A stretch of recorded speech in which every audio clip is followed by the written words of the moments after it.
receber você aqui. A rede NGT está muito feliz com esse espaço na nossa cidade de Salvador. E eu queria que você falasse um pouco, Silvio, por que consciência negra no mês de novembro? Esse é um tema extremamente importante. Eu tenho dito que falar da consciência negra é você falar de um marco civilizatório para o povo brasileiro. É o reconhecimento da importância histórica, esse resgate que o movimento negro promoveu da figura de Zumbi dos Palmares, da luta contra a opressão há mais de 300 anos, né? E que vem pautando em termos de sonho, de inspiração, porque já naquela época, a formação do Quilombo dos Palmares, que durou mais de 100 anos, e é essa formação que nos inspira, né? Quando a ideia de Zumbi pegar aquela lança e jogar para cima, e é a ideia de que a luta precisa continuar. E eu lembro bem que o primeiro contato que eu tive com o Zumbi dos Palmares foi ainda no ensino médio, no antigo colegial, onde Zumbi aparecia no livro de história como uma figura exótica. Na parte que você tinha lá uma seção chamada Você Sabia Que?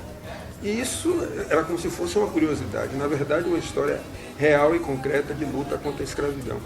Porque isso recoloca, e isso foi o movimento negro que conseguiu, ao afirmar a data, curiosamente, não curiosamente, mas para entender a nossa diversidade no Rio Grande do Sul, né? E você traz essa data que vai nacionalizando. Então você começa com um dia, vira uma semana, e hoje nós temos um mês da consciência negra. Isso mostra quanto no contemporâneo é importante. E no século XX você reafirmar o 20 para se contrapor ao, eu não diria nem mais ao 13 de maio, mas o 14. Porque o nosso problema não foi o 13 de maio em si, porque né, ali foi uma data de celebração. Não a forma como foi apresentada, como se a princesa Isabel acordou de manhã e disse: agora eu vou assinar a libertação, e não promovendo, e aí você tirando o protagonismo das pessoas negras e todos aqueles e aquelas que lutaram, que deram suas vidas lutando contra a escravidão. Então você tem um processo histórico de emancipação. O 20 reafirma, recoloca o 13 e diz: olha, o 14, nosso problema não foi o 13. O problema foi o 14 que não se garantiu igualdade de oportunidades.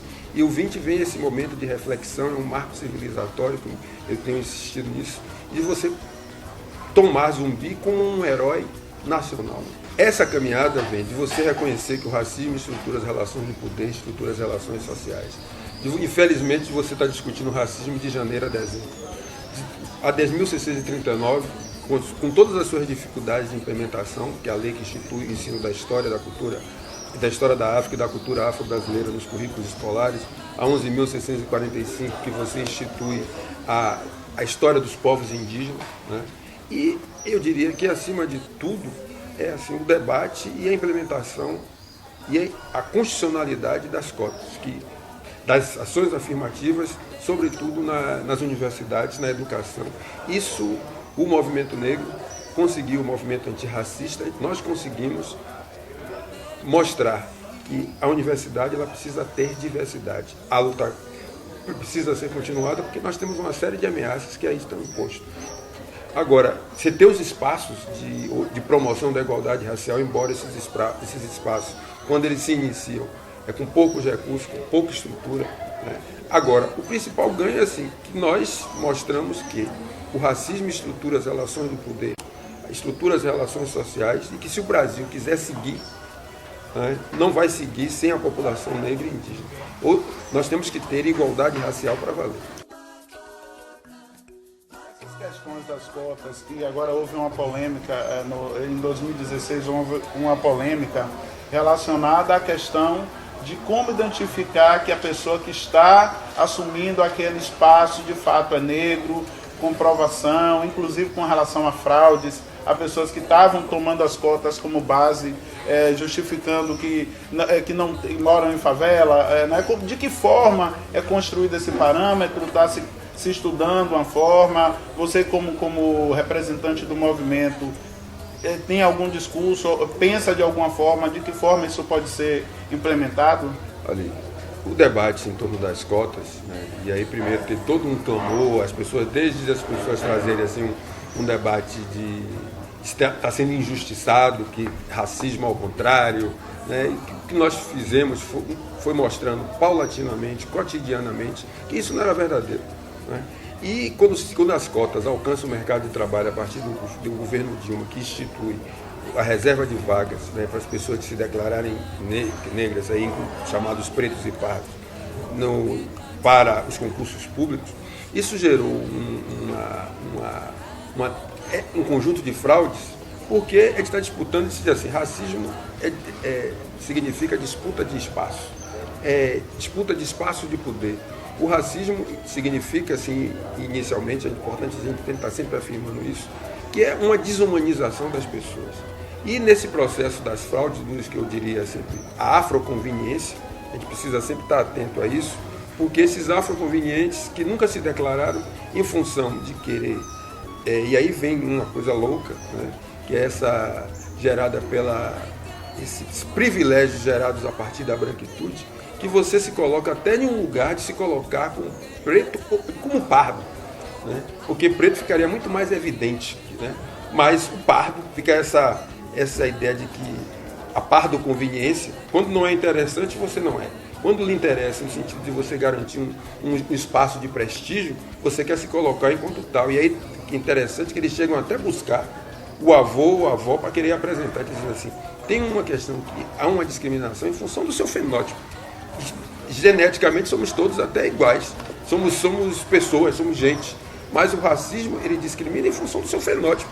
E a gente tem que entender que isso, para poder a política pública ela ter efetividade, ela veio para reparar uma desigualdade que é fato. Aquela velha frase que diz, mas a minha avó é negra, o meu pai é negro, a minha mãe é negra, eu sou mestiça, então eu sou negra. E nas identificações, nas relações durante o cotidiano, ela não se coloca como negra, né? Vai preencher, por exemplo, uma ficha cadastral, não se coloca como negra, se coloca como parda. Esse é o estágio que as relações raciais tenham alcançado, porque isso é uma tentativa de querer você pegar toda a política e dizer que você está fazendo racismo ao contrário, que está se buscando as alternativas ao você gerar essa identificação, isso está contribuindo para afirmar o racismo.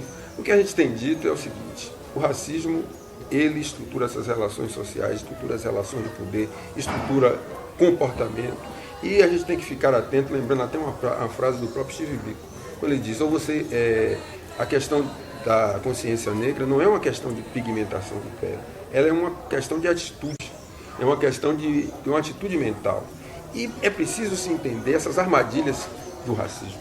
E essa é uma dessas armadilhas que, ao tentar as pessoas garantirem os seus privilégios, eles vão se valer de tudo, inclusive buscar fraudar o sistema, né, para dizer, olha, viu que isso não funciona, né, e tentam agora. Eu acho que a ideia é importante que se tenha uma comissão para que as pessoas sejam avaliadas, né, porque a gente está falando de algo muito sério que determina, em função da cor da sua pele, dos seus traços fenotipos, se você vive, se você morre, como você vive, como você morre, se você vai ter espaço, né, se você vai ficar de fora. Então, isso é importante que a gente traga, e reportagens como essa são importantes, porque a gente está no processo de convencer a sociedade brasileira da importância da diversidade étnico-racial para os avanços que nós pretendemos ainda nesse século. Porque hoje me preocupa bastante, sobretudo nesse atual governo, que sinaliza para teto dos gastos públicos. Isso vai atingir fragorosamente as políticas públicas, sobretudo as políticas de ações afirmativas, na medida que você estabelece teto para a educação, teto para os gastos na área de educação, teto para os gastos na área de saúde.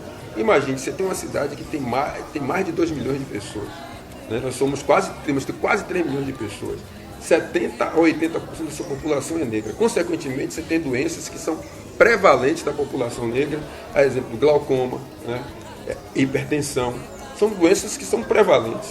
E você não tem programas específicos para tratar disso, porque o melhor tratamento é a prevenção.